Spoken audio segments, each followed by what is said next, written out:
زمانے میں جو چرچا فقہ و دین مصطفیٰ کا ہے، جو سچ پوچھو جو سچ پوچھو جو سچ پوچھو امام جعفر صادق کا تحفہ ہے۔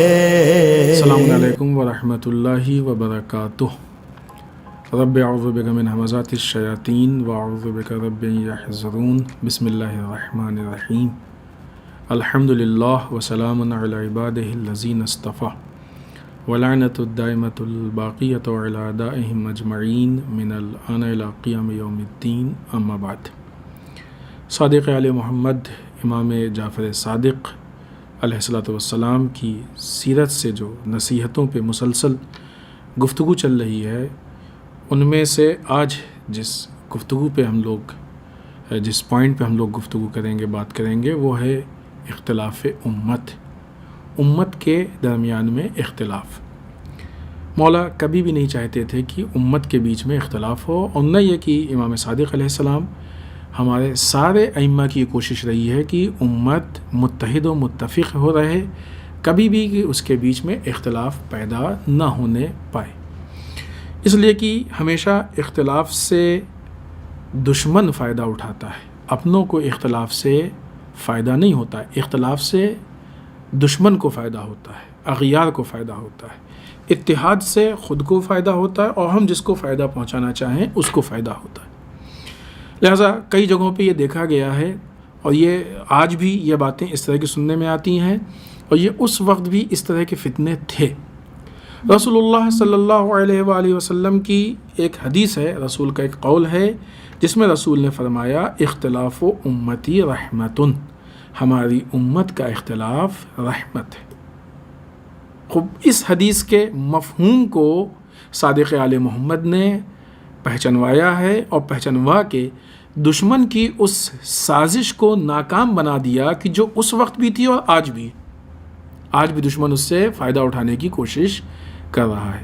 لہذا روایت ہے، عبد المومن انصاری سے روایت ہے کہ انہوں نے جا کے امام سے یہ روایت پیش کی کہ مولا کچھ لوگ جو ہیں وہ ایک روایت لائے ہیں رسول سے، اختلاف و امتی رحمتن، ہمارے درمیان جو امت ہے اس کے درمیان جو اختلاف ہے وہ رحمت ہے۔ امام نے کہا صحیح ہے، روایت صحیح کیا پیش کر رہے ہیں وہ لوگ۔ تو پھر راوی کہتا ہے کہ ہم نے کہا تو اس کا مطلب یہ کہ ہمارے درمیان میں اجتماع نہیں ہونا چاہیے، ہم لوگ جمع نہیں ہوں، یعنی اختلاف اس معنی میں کہ ایک لڑائی جھگڑے کی شکل پیدا ہو جائے۔ تو امام نے کہا کہ نہیں، کس نے ایسا کہا، یہ مقصد نہیں ہے اس کا۔ پھر اس کے بعد امام نے مثال دی اور قرآن مجید سے اس کے لیے دلیل لے کے آئے، سورہ برات کی 122 نمبر کی آیت شریفہ کی، جس کو خود اجتہاد اور استنباط کی دلیل کے لیے بھی پیش کیا جاتا ہے، کہ جس میں ارشاد رب العزت ہو رہا ہے کہ ضروری نہیں کہ تم سب کے سب جہاد کے لیے جاؤ، بلکہ تم میں سے ہر گروہ میں سے کیوں نہیں ایک جماعت اس کام کے لیے نکلتی جو جا کے تفقہ کرے، گہرائی سے علم کو حاصل کرے، اور لوٹ کے اپنی قوم کو ڈرائے، شاید اس طریقے سے ان کے اندر خوف پیدا ہو جائے، وہ اللہ سے ڈرے۔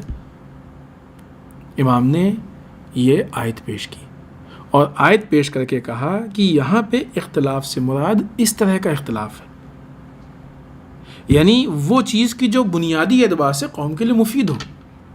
اس کا سب سے پہلا پوائنٹ یہ ہے کہ یہاں پہ اختلاف سے مراد فکر کا اختلاف نہیں ہے، یہاں پہ اختلاف سے مراد نظریات کے اختلاف میں جھگڑا پیدا کرنا نہیں ہے، یہاں پہ اختلاف سے مراد جسم کا اختلاف ہے، یعنی جسمی اعتبار سے۔ اور جسمی اعتبار سے اختلاف، جب کوئی انسان پڑھنے جاتا ہے، تعلیم حاصل کرنے جاتا ہے، تو بھائی بھائی سے جدا ہو کے جاتا ہے، بیٹا باپ سے جدا ہو کے جاتا ہے، اس کا مطلب ہی نہیں کہ لڑ کے جاتا ہے۔ فرق ہے دونوں میں، جسم کا اختلاف پیدا ہوتا ہے، یعنی جسم کے اعتبار سے دونوں الگ ہو گئے، ہزاروں کلومیٹر کے فاصلے پہ رہنے کے باوجود بھی فکریں ایک ہوتی ہیں، محبتیں ہوتی ہیں آپس میں، لگاؤ ہوتا ہے، اٹیچمنٹ ہوتا ہے آپس میں۔ یہ اختلاف کہ جہاں پہ فکریں جدا نہ ہوں، حتیٰ عقیدے جدا نہ ہوں، آج ایسے ہی حدیث کو، یا اس وقت بھی یہ سازش تھی کہ دیکھو اختلاف امتی رحمتن، تو اختلاف پیدا کرو امت میں. آج بھی کہا جاتا ہے کہ اختلاف ہونا چاہیے، امت میں اختلاف پیدا کرو. نہیں ہے، یہ اختلاف سے مراد یہ نہیں ہے. دوسری چیز یہ کہ یہ جو اختلاف بھی ہے یہ قوم کے لیے مفید ہے. جب یہ جسم الگ ہوں گے، ایک دوسرے سے جدا ہوں گے، جائیں گے، کچھ سیکھیں گے، سیکھ کے آئیں گے اور آ کے لوگوں کو فائدہ پہنچائیں گے. یعنی جب الگ ہو کے گئے تو کچھ لے، ورنہ اگر یہ جسم کا اختلاف نہ ہو تو علم دین کا لے کے آنا تو بہت بڑی بات ہے. اگر انسان گھر سے باہر نہ نکلے تو اپنی زندگی گزارنے کے لیے نہ 4 پیسے کما سکتا ہے، نہ بازار سے سبزی اور سامان لا سکتا ہے. اس کے لیے بھی انسان کو گھر سے باہر جانا پڑے گا، سامان لے کے آنا پڑے گا، کوئی کام نہیں ہو سکتا. اس اعتبار سے رسول کی حدیث، رسول کا یہ قول ہے کہ اختلاف امتی رحمتن. جب تم جسمانی اعتبار سے جدا ہوگے، الگ الگ جگہوں پہ جاؤ گے، چاہے وہ جس اعتبار سے، البتہ امام نے یہاں پہ اس آیت شریفہ کو بعنوان مثال پیش کیا، یعنی اصل جو فائدہ ہے وہ روحانی فائدہ ہے. ہاں، بعنوان مثال ہم یہ بات عرض کر سکتے ہیں کہ جب اختلاف کے بغیر انسان کو مادی فائدہ نہیں ہو سکتا تو روحانی فائدہ کیسے ہو پائے گا؟ جب اختلاف کے بغیر انسان کو دنیاوی فائدہ نہیں ہو سکتا ہے تو اخروی فائدہ کیسے ہو پائے گا؟ لہذا جب انسان کے جسم جدا ہوگا، وہ جائے گا، کچھ لے کے آئے گا، وہ اس کے لیے رحمت ہوگا، وہ اس کے لیے کام کی چیز ہوگی، وہ اس کے لیے مفید ہوگا، پھر وہ اس کو فائدہ پہنچائے گا. لہذا آج بھی ہماری قوم میں اس طرح کے اختلافات ہونے چاہیے کہ جہاں پہ جسم کے اعتبار سے ہم جدا ہوں، جائیں، جا کے فوائد کو جمع کریں، فائدوں کو لے کے آئیں. لیکن وہ سازشیں کہ جو ہماری قوموں کو کمزور کرنا چاہتی ہیں، ہماری قوموں کو خراب کرنا چاہتی ہیں، اور پھر وہ ان احادیث کا یوز کرتی ہیں، استحصال کرتی ہیں کہ دیکھو رسول کی حدیث ہے اختلاف امتی رحمتن، ہماری امت کا اختلاف رحمت ہے، یعنی شیعوں میں اختلاف ہونا چاہیے. تو یہ اختلاف نعوذ باللہ لڑائی جھگڑے کا اختلاف نہیں ہے، پارٹی بازی کا اختلاف نہیں ہے، عقائد میں درار ڈالنے کا اختلاف نہیں ہے، افکار کو خراب و برباد کرنے کا اختلاف نہیں ہے، عمل کو یا عمل سے دور کرنے کا اختلاف نہیں ہے، بلکہ یہ وہ اختلاف ہے کہ جس کے ذریعے سے جب علم بڑھے گا تو عقائد خود بخود مضبوط ہو جائیں گے. جب علم بڑھے گا تو فکر خود بخود عروج پہ جائے گی، کمال پہ جائے گی. جب علم بڑھے گا تو عمل خود بخود معراج پہ جائیں گے. ورنہ اگر اختلاف امتی رحمتن اس معنی میں ہوتا تو رسول مولا کائنات اپنے زمانے میں جو ان کے چاہنے والے اصحاب تھے ان سے کہتے کہ جاؤ تم لوگ آپس میں جھگڑا کرو. نعوذ باللہ، استغفر اللہ. ہے کوئی روایت ہمارے پاس؟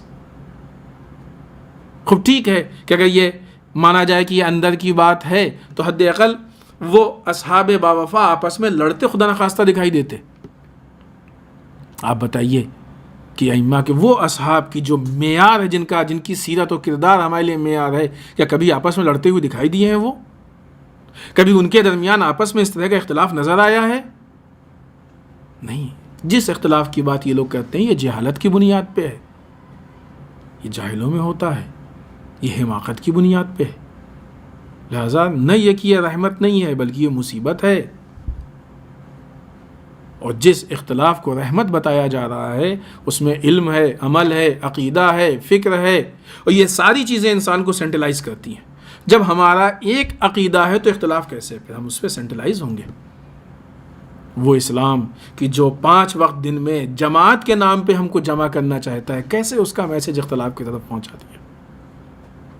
وہ اسلام کہ جو حج کے نام پہ پوری دنیا کے مسلمانوں کو سینٹرلائز کرنا چاہتا ہے، کیسے ہم نے اس میں اختلاف کی بات پیدا کر دی؟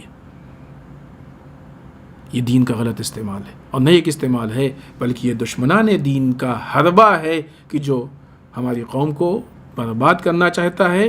ہماری یہ ذمہ داری ہے کہ ہم اپنی آنکھوں کو کھلی رکھیں، دشمن کے شر اور دشمن کے جو بھی حملات ہیں ان سے محفوظ رہیں، ان کو پہچاننے کی کوشش کریں. اور یہ تو بہت بنیادی اور بیسک چیز ہے، کامن سینس کی چیز ہے کہ اپنوں میں اختلاف نہیں ہوتا، حتیٰ غیروں سے بھی اختلاف ہو تو اس کو ختم کرنے اور کم کرنے کی کوشش کی جاتی ہے.